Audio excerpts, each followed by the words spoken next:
Hi there, Becky here from 168 Fitness.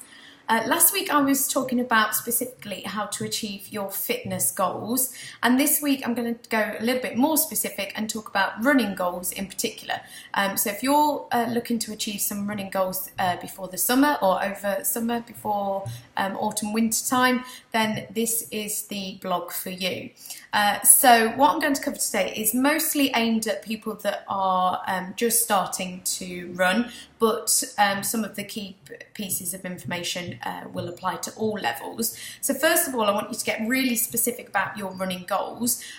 For those that are just starting out, then I will help you along.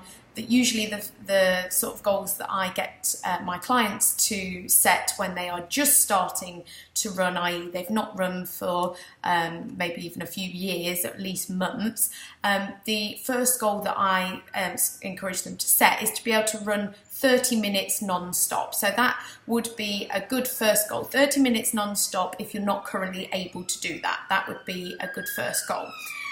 After that, it might go to running 5k non-stop. We change it to distance rather than time. After that, you might want to get your 5k down to under 30 minutes or around 30 minutes, or you might want to go and try and run 10k if you're trying to go for longer. So this is what applies to all levels. When you're setting goals, you can either try and you try and stay the same, so maintain your current level of running fitness. So that would mean that your action plan for that would be to run sort of 1, 2, 3 times a week consistently every week. That would help you to maintain your current level of fitness. So if you're currently running sort of once or twice a week, then you've got to continue to run the similar sort of distance 1 or 2 times a week. That's to maintain. The other options are to increase your distance or to increase your speed, i.e. decrease your time over a certain distance, if that makes sense.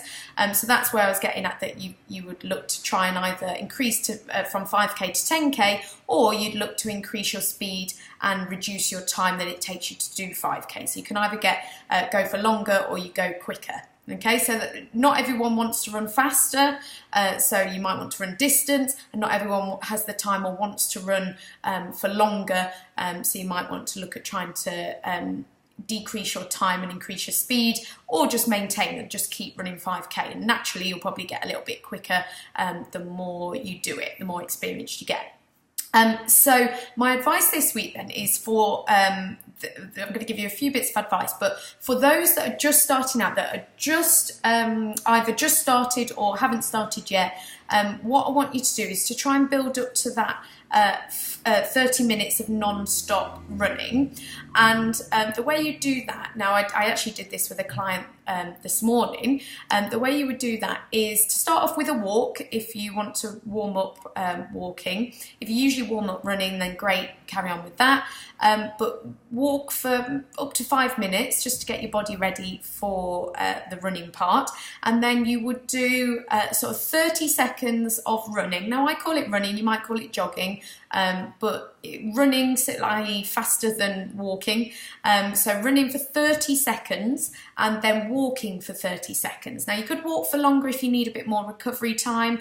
As you go through the intervals, you might want to increase that walk to 45 seconds or a minute, but still keeping that running for 30 seconds. If you are just starting out, so running for 30 seconds, walking for 30 seconds, and doing that sort of 10 times, maybe 12 times, 15 times as progression points, but starting on that first session with 10 times.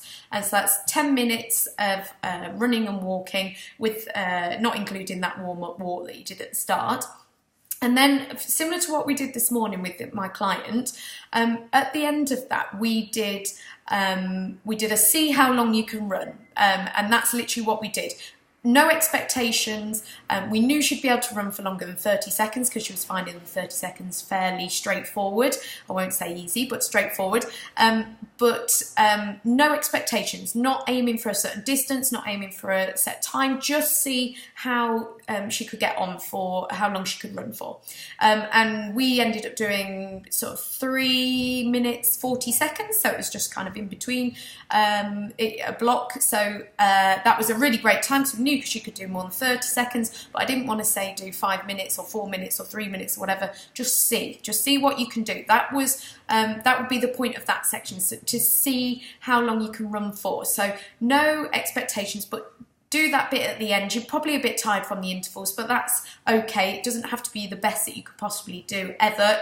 We know that it would probably be longer if you started with that, but it's a good way to finish. Finish on a high, knowing that you can run for however many minutes or length of time you can non-stop, okay? So that's what I want you to do in this first session. So do those intervals to get you started, get used to it, and then at the end, finish with a see how long you can run for block, and make a note of that at the end. And then your next session, you do the same again with those intervals, but with the see how long you can run for. If you did 3 minutes and 40 seconds like my client did today, then next time, like with her, I'm going to say, right, your goal is 4 minutes of non-stop running, and then she's got something to aim for. And then after that, when she's done 4 minutes, it'll be 4.5 minutes, then it'll be 5 minutes, and then we might jump to 6 minutes, 7 minutes, maybe 10 minutes after that, because once you get up to sort of 7 minutes or above, then it means that you can jump a little bit further along each time you do it, because you're getting fitter and you can push yourself that little bit further. So so that's what I want you to do. Start with those intervals. Those intervals are to try and get you to just start out first of all, but also to get you a little bit quicker. You could run faster perhaps for 30 seconds than you will for when you run 5 minutes non-stop. So those 30-second intervals, they can stay the same, but then that bit at the end is to see how long you can run for, and that's going to help you to increase your stamina, so that you can run for that 30 minutes non-stop eventually. And it should be within the next sort of 6 weeks. I could get you up to running for 30 minutes non-stop, so that's quite exciting. If you have already been running and you're looking to increase your speed, then similar sort of advice. Those intervals just need to be more about speed, and you can just do a run at the end of it, a steady run, just to sort of cool down, keep you going, extend that mileage. So for example, start with like a 5 minutes or a 1 mile jog to warm up with. This is for people that have already been running and want to increase their speed. So start with a warm up, 5 minutes or 1 mile, and then you're still doing the 30 seconds, but this time you're going to go as fast as you can for 30 seconds, and then you can walk for 30 seconds or you can jog depending on how you feel, but nice steady recovery in between, and then you're going to go again as fast as you can for 30 seconds, and then you're going to recover, and you're going to do that 10 times, similar to those beginner level runners, but as fast as you can in those intervals. Again, you could look to do 12 in week 2, 15 in week 3, etc., increasing. You wouldn't want to necessarily go more than 15 reps of those, but 30 seconds in each of them, and then at the end of it extend it so that you're covering sort of 5k distance in total, and hopefully you'll see that your average time comes down each week the quicker you're getting with those speed intervals. It's important that you do it week in, week out, so at least once a week to notice the benefits, and those that are just starting out beginner level, my advice would be at least once a week running, but if you can aim for 2 or 3 sessions a week, depending on what else you're doing. Obviously you don't want to try and do too much too soon, but 1 to 2 sessions would be great for beginners, and then sort of 1 to 2 interval sessions for those that are looking to increase their speed.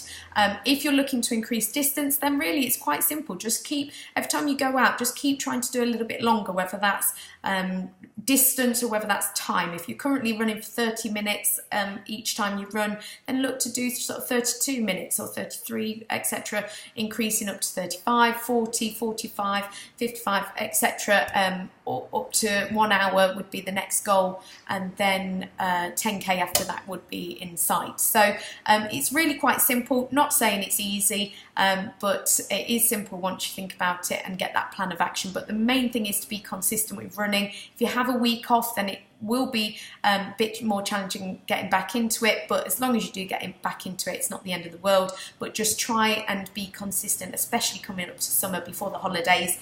And yeah, good luck with it. Enjoy it. If you've got any other questions, please do get in touch, and I'll look forward to giving you some more top tips next week.